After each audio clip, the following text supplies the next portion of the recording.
Hello, little witchlings and princelings, and welcome to your weekly Coven Summoning. My name is Ilsa. And my name is Stacy. And we're Caffeine and Conjuring, a fantasy bookish podcast where we will discuss some of our favorite fantasy reads. So last episode, we ended off in Manon's POV, and it was revealed that the gift from the king was wyverns that he's been breeding in the mountains. So we're getting that little bit of magic brought in, some mythical creatures. Can't wait to see Like 4 books in. what all happens. Yeah, we didn't get much of the fantasy aspect leading up to this. No. So, our normal little spoiler warning. If you haven't already, make sure that you read Throne of Glass, Crown of Midnight, Assassin's Blade, and the first 19 chapters of Heir of Fire. Because nothing is off the table for topic of conversation. Mm-hmm. And to my best ability, I try not to spoil anything that we haven't read yet. Appreciated. Sometimes it's really hard. I can believe that. So starting off in chapter 10, Cale is on his way to his room after a long day of training the new recruits, avoiding Dorian, and staying out of the king's way. When he notices that 2 of his men are missing from their posts outside of the Great Hall, he demands answers from the remaining guards.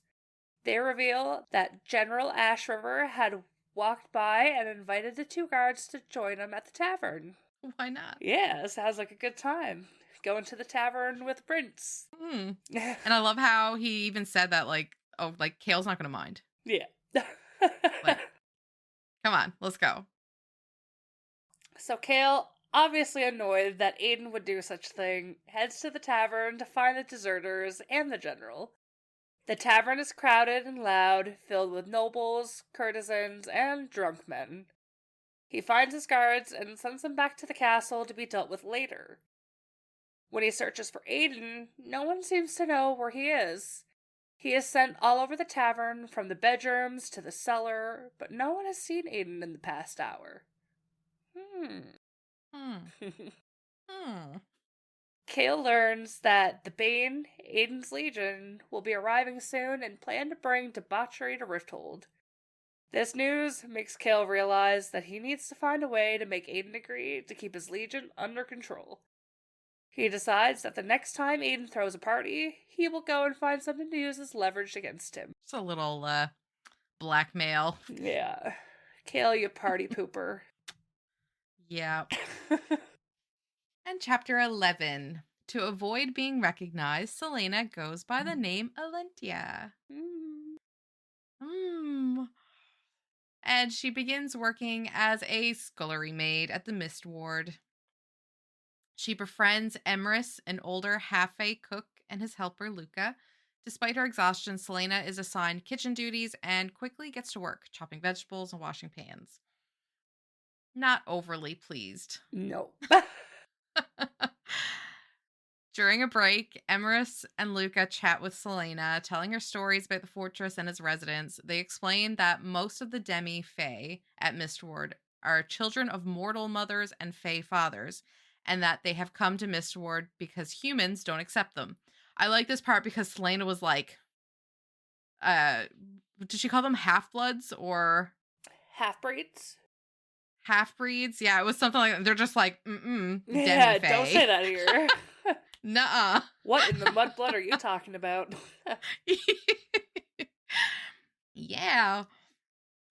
Selena learns that Emrys has worked at Mistward for 10 years, but was never allowed to enter Dornell, the hidden fae city. Luca explains that those demi-fae who can wield magic are taken to Dornell, but Emrys says that they have only a hint of magic, like growing plants or finding water. When Selena asks about Rowan, Emrys says that he is an old and mean warrior who serves Maeve. Luca also says that no one knows how old Rowan is and that he is the meanest of Maeve's warriors. Before Selena can ask more, Emrys changes the subject. As she washes dishes, Selena thinks again of how she cannot remember what it was like to be free. Oh, the big, bad, mean fae man. Oh no, to be in close quarters with him. What a pity. Oh my. some of us would do ungodly things for that opportunity. Yeah, I would be listening and hanging on every word of said mean warrior. Yep. So in chapter 12, the witches gather in the carved halls of the Omega, the mountain next to the Farian Gap. They have a memorial service for Baba Yellowlegs, the Yellowlegs clan's matron who Selena killed in Crown of Midnight. That's not revealed yet Whoops. to the witches. The witches have no idea who killed her. But we know. Mm-hmm. Creepy old bat. Yeah. She deserved it. Yeah. Human servants of the king lead the Blackbeak, Blue Blood, and Yellowlegs matrons and their respective heirs, Manon, Petra, and Iskra, on a tour of the wyvern hatcheries. They explain the different types of wyverns and how they are bred and trained. They also show the witches a fighting pit where the wyverns are tested. They show the witches Titus, the biggest wyvern they have, and Manon decides he will be hers. And this is where I realized that I made a boo-boo in mentioning a name. But it seems like you didn't catch on, so it's okay. No, I know what you mean. I don't know how it all plays out, but yeah. Insert foot in mouth. Oh well. Because I still don't have a clue, like, what happens or I don't know. Chapter 13. After her kitchen duty, Rowan leads Selena to the training site. He asks her to shift into her Fae form, but she cannot do so on command. Rowan then attacks Selena, and she is easily defeated.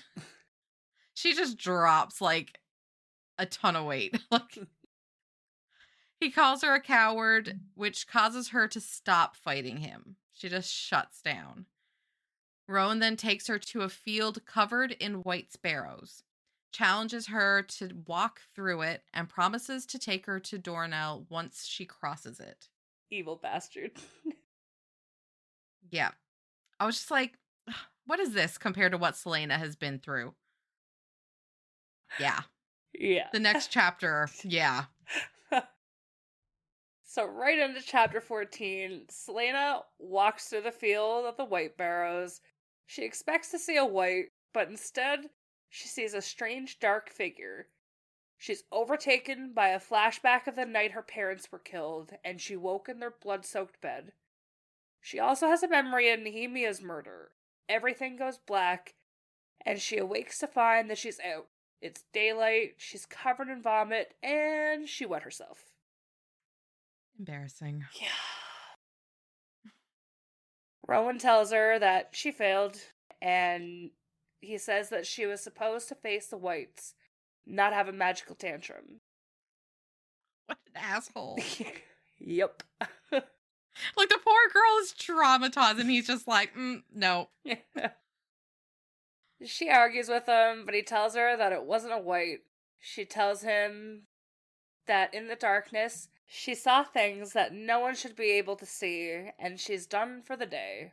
Rowan walks off, and Selena follows to head to the baths. The part was so sad because she was trying to, like, walk sideways so that people didn't see that she had wet herself. Oh, I felt so bad for her.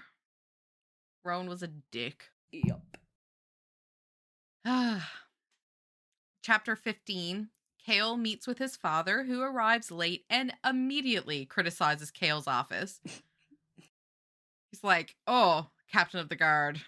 What kind of office is this for a captain of the guard? Yeah. He was such an asshole. But their discussion centers on Kale's forced return to Aniel. Kale attempts to delay his departure, claiming he needs to find a suitable replacement as captain of the guard. But he's secretly planning to investigate Aiden's suspicious activities and seek out rebels who might know how to break the king's magical power.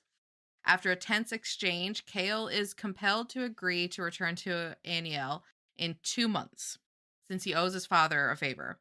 A letter from his mother arrives, and his father uses it to further manipulate Kale. Of course. Then we switch to Sorsha and Dorian. She's summoned to Dorian's chamber to treat his injuries. And during the treatment, Dorian talks to her, asking about her past, and Sorsha reveals that she's from a small village in Fenharrow, which was burned down, thanks to the king, and that her parents were killed during the immigrant purge in Rifthold. Dorian expresses sympathy, and he later sends a messenger to inquire about the name of the destroyed village, because he's intending to add it to his personal map. What a guy. Starting to see a little bit of something with our princeling and Sorsha. A little something something. Mm-hmm. So in chapter 16, we're back with Manon at the Omega's mess hall, where she is observing the tense interactions between the three Iron Teeth clans. The witches are divided into training shifts to prevent conflict, but the mess hall is a point of intersection. Manon encounters Iskra, the Yellowlegs heir, and they engage in a tense exchange. Manon asserts her dominance and leads the 13 to their training. The witches then participate in a wyvern flight test, the crossing, a dangerous plunge between the mountain peaks. Manon and her 13 demonstrate their superior flying skills, impressing the Overseer and humiliating the Yellowlegs coven. Later, Manon is summoned by her grandmother, Mother Blackbeak. Her grandmother commends her performance and instructs her to become the wing leader, commanding all the Iron Teeth armies. War games will determine the ranks, and Mother Blackbeak expects Manon to win. She also warns Manon to be wary of her rivals and to protect herself, reminding her of the assassination of Baba Yellowlegs. She's like, at the end of that chapter, when she's just like, I don't want to have to find another heir. Yeah. Grandma is just wasted no time. Chapter 17. Celaena wakes with injuries from her uncontrolled shifting the previous day. She finds clean clothes and goes to the kitchen where her appearance shocks Emrys and Luca. Malachi, Emrys's mate, warns Celaena not to burden Emrys. He's also described as being very handsome as well. There's so many handsome people. Leave it to Sarah. Everybody is good looking. Yeah. Everyone was crafted by the gods. Or sculpted by the gods. And given beautiful eye colors. Yeah. Literally everybody has like in all of her series. Copper. Yeah. Like she is obsessed with eyes. I mean, I'm not complaining. It's not a bad thing. It's just she really likes describing eyes. So she's back training with Rowan, and it's harsh, of course. He forces her to sit in the cold until she shifts, but she refuses. They discuss the creature from the barrows, but Rowan remains secretive. After training, she finds more clean clothes in her room. Later, she goes to the kitchen and finds a gathering where Emrys tells a traditional Fae story. I was kind of sad that they never, really told us the story. It was just like, ooh, it was so scary. She notices a white-tailed hawk outside, which she recognizes as the hawk that was watching her from the beginning of the book, and she knows now it's Rowan's animal form. When I sent you the picture of a bunch of the Throne of Glass men, did you open the picture to see the comments to see who they each were? No. Because you had asked if Rowan was the bird or the wolf. And I was like, he's the white-haired guy in the front. I knew that was not Rowan because there was no face tattoo. And he just did not look how the other fan arts depicted him. So I was like, he gotta be, he must be one of the enemy. He could have easily been the wolf. Because, the white. So that's where, I was going. I was like, he's either one of them. I died when you said that, because I'm like, oh, shit. What did I just do? Because I went and I opened up the picture again, and in the comments it has all the names of the characters from left to right, but it says, like, Rowan in hawk form and blank in wolf form. So I'm like, shit, did she read it? Does she know that I'm lying to her right now? No. I assumed that this was you gaslighting me. But no, like, I don't read the comments on, like, any of the posts on any of Sarah J. Maas's stuff now because I don't want anything ruined. Yeah. But when you sent that and, like, me, like, not recognizing, you know, the front guy being Rowan, I don't have a clue who he is, but I figured he wasn't Rowan. And then you had, like, said that, like, yes, it is. That's Rowan. I looked at Chris. I was like, I'm pretty sure that's not Rowan. Okay, until you said that and I went in and looked, though, I didn't notice the difference. I thought it was Rowan because he starts the series with long hair. He doesn't have short hair until later on. Yeah. So I 100% thought that was Rowan when I sent it to you. It didn't clue in that, no, it's somebody else. It's the thing that got me was, like, the tattoos. Like, I didn't see the tattoos on him, and I thought that was, like, a very... I was looking at everything but his face. That's fair. That's fair.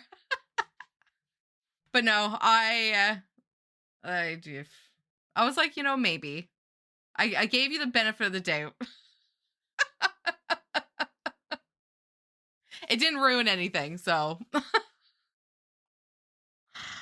But yeah, she's like picked that up. Selena has that, the white-tailed hawk that was outside that was watching her at the beginning of the book when she was on the rooftop and she was, like, loaded off her ass. Yeah. And stealing stuff. Yeah. Emrys asks her to tell a story from her lands, but she declines because she doesn't feel that connection to her Terrasin heritage. She just feels lost right now. Yeah. And she realizes that, like, a lot of what, like, the stories that she remembers is just bits and pieces. Like, she's got it lost. Yeah. So sad. So hopping back to Dorian's POV in Chapter 18, he is seeking out Sorsha under the pretense of treating minor injuries from his sparring sessions. Desperate. He is drawn to her kindness and wants to understand why she serves the royal family despite their role in her suffering. During their interaction, Dorian reveals that Celaena's on a mission for his father. Sorsha inquires about the creatures that attacked the castle during Throne of Glass. The traumatic memories makes Dorian accidentally let out a wave of magic, shattering Sorsha's workroom. Sorsha decides to help him conceal his abilities and to find a way to control him. So immediately, she seems great. Yeah, she's good at keeping secret. She definitely seems loyal to Dorian. Mm-hmm. I mean, she's loved him for, like, 6 years. Yeah. The poor girl. And especially because, like, Dorian was such a ladies' man before Celaena, too, so she's seen that many women go in and out of his rooms. Yeah.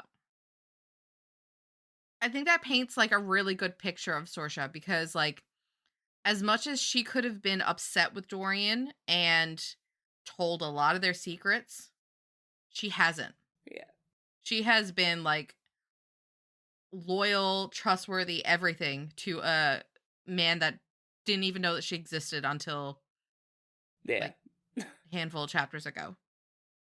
And she knows a lot of big secrets. Yeah. So while all this is happening with Dorian and Sorsha, Kale is following Aelin. I keep saying Aiden, it's Aelin. As he leaves the party and then heads into the slums. Aelin then meets with a cloaked figure and enters the guarded building. Kale recognizes the building as a potential rebel hideout, based on Celaena's information. As he contemplates this, he is ambushed. It's a reoccurring theme for our man. Yeah, he can't get a break. Abandoned buildings and ambushings. They are... Yeah. He is drawn to them like a moth to light.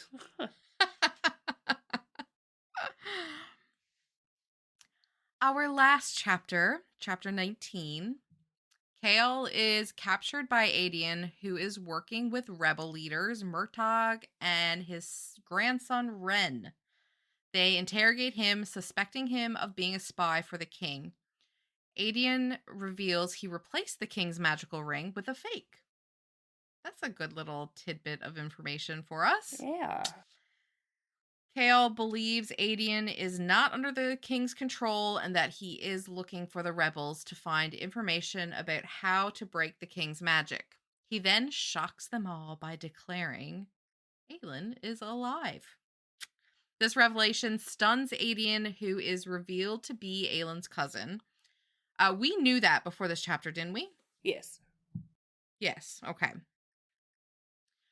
Kale explains that Celaena Sardothian is Aelin Galathinius and that he sent her to Wendelin for her safety. Aelin is overwhelmed with conflicting emotions. He's relieved, he's angry, and a desperate need to know more. He grapples with the implications of Aelin's survival and her current role as the king's champion. Kale and Aelin discuss the magical rings, and Kale requests to make a bargain in exchange for information.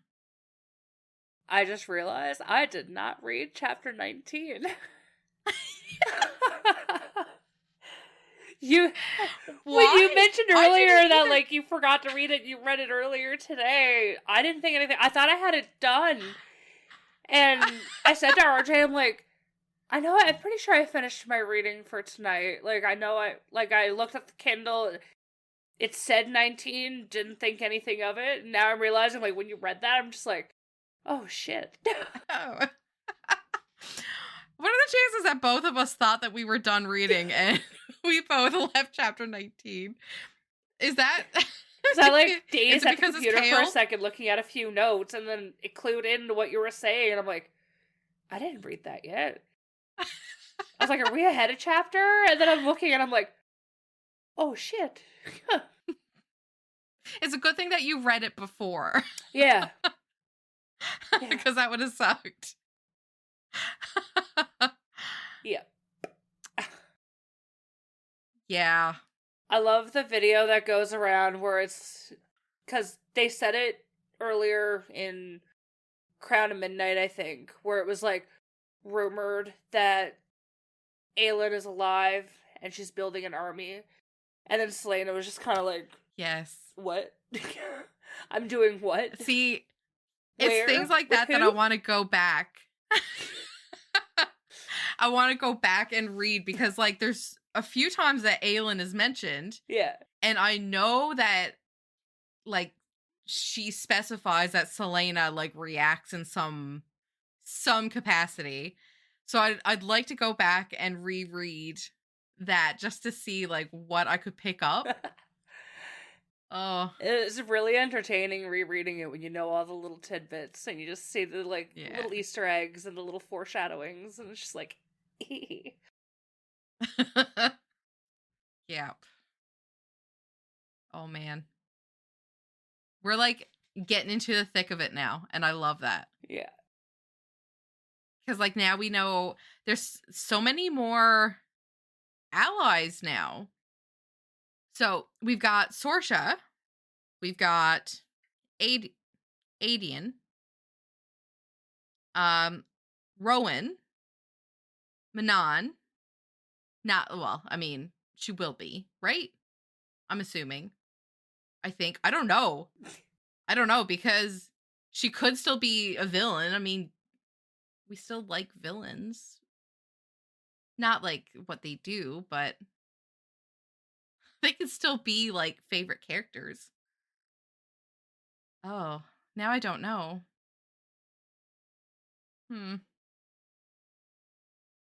Anyways, there's still lots of allies, which is fun. Yeah. That's nice. Manon is still questionable for me. I don't know where she falls into it. Does my D&D character sway you either way at all?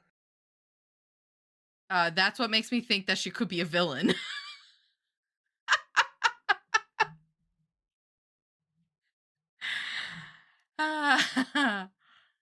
We don't have like very good alignment in D&D, so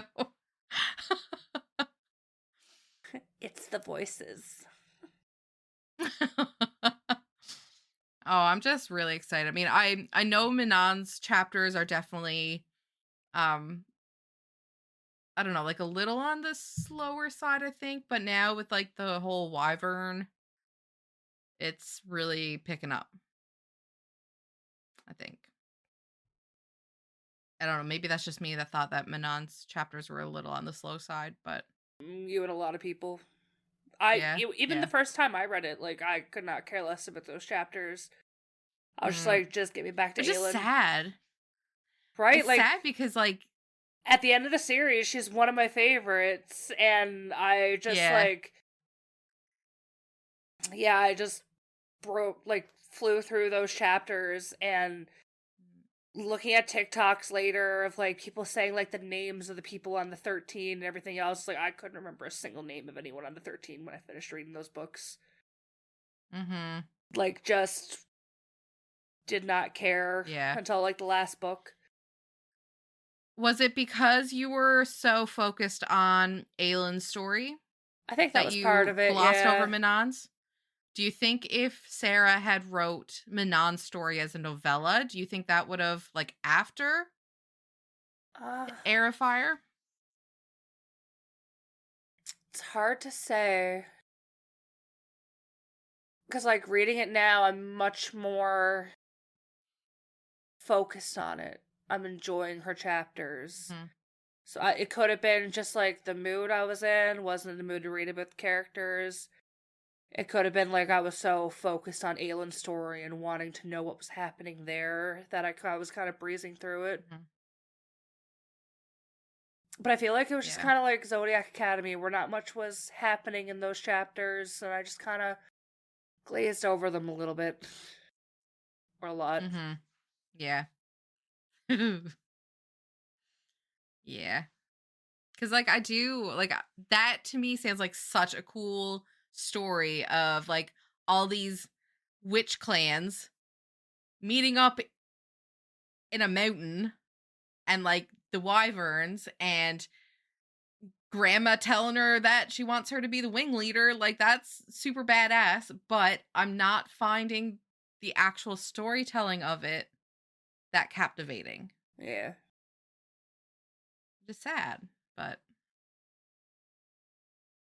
I don't know. Again, like I'm like you, like I don't know if it's just I'm so focused on Aelin's story or if or if Manon's chapters could have been a little more like oomph to it.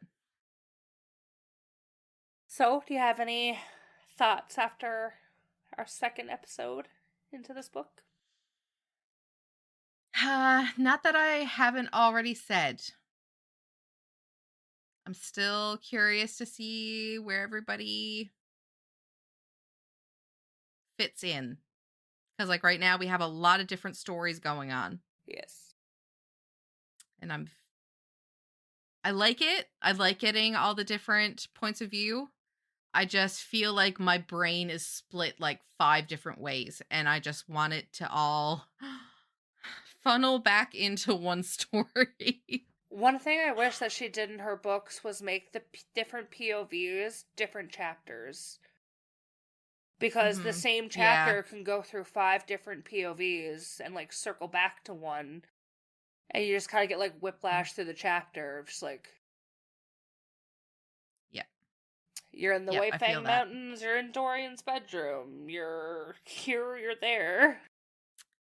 Can we stay there?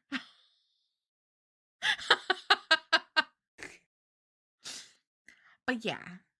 Yeah, just a lot of point of Then view. go with my dick. And I mean, I don't I don't mind.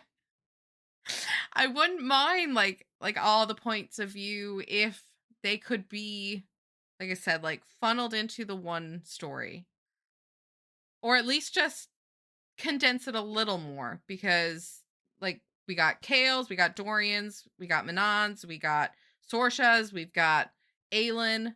No doubt at some point we're gonna get Rowans. That's So it's just part a of the lot. reason I'm a little nervous for the tandem read. Because each book on its own has a lot of POVs, and then you're putting them both together. Together. Yeah.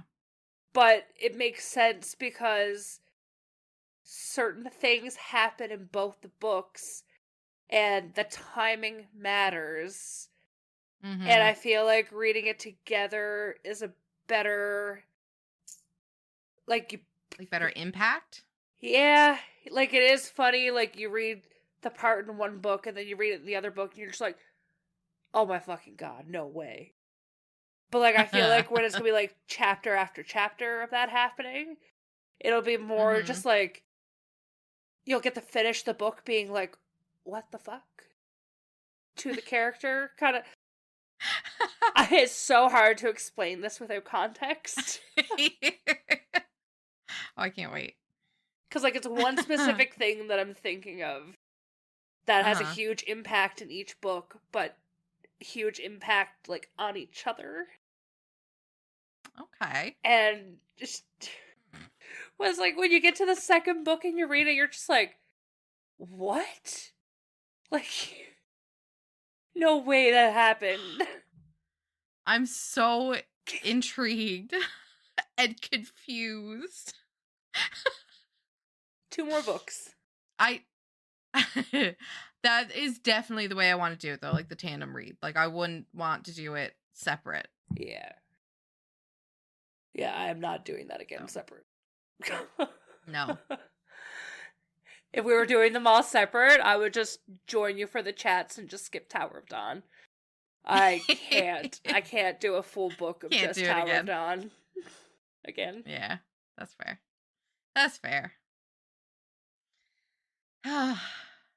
Yeah, I don't think I have any other.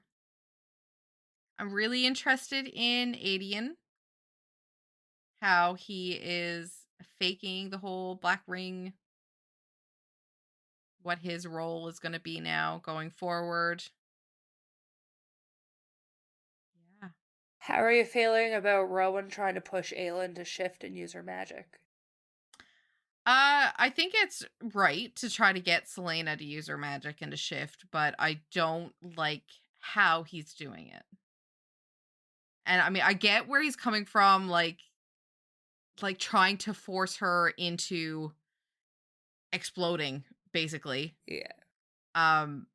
But our girl has been through so much. She does not need more shit like this. Oh, girl. I mean, I get that, like, she is such a badass. She, like everything that she done in Rifthold, that whole, like, the whole Ardalan part of her story. Yes, she was like top tier, but I understand now that where she is right now, she's like a bug. Like, she is an insect compared to Rowan. Like, he has shown her so many times that he can best her in so many ways. So, obviously, her survival, I think, in the what is the place called? Dorno? Yes. Heavily relies on her unlocking herself, I think. The extent of her magic, her everything. It's so wild to think about the trauma that she's gone through and is going to go through, especially in Empire of Storms. Whew. Fuck. Whew. I say this like every episode, but I'm just gonna stop. This is where the story ends. Yeah, Empire of Storms is a hard read. Oh shit. Like Kingdom of Ashes is a hard read, especially because like a few chapters that I've alluded to without like Mm-hmm. I gave you no context, but just like chapter 87 Nope. of Kingdom of Ash. I know which ones need to be recorded. Yeah. But yeah, just a lot of Empire of Storms is really hard to read. Shit. Yep. Ah. That'll be a good thing with the tandem though, because you'll get a little break from the intensity with Tower of Dawn.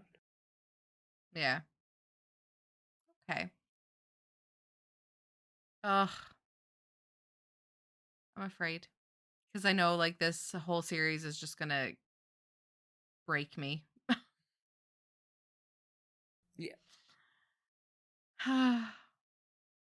Well, for our next episode, make sure you read up to chapter 29 of Heir of Fire. And of course, all the prior books. So until next time. And with that, our Coven summoning comes to a close. Don't forget to hit the subscribe button on Spotify or Apple Podcasts. And follow Caffeine and Conjuring on Instagram and TikTok to stay up to date on our journey through Throne of Glass.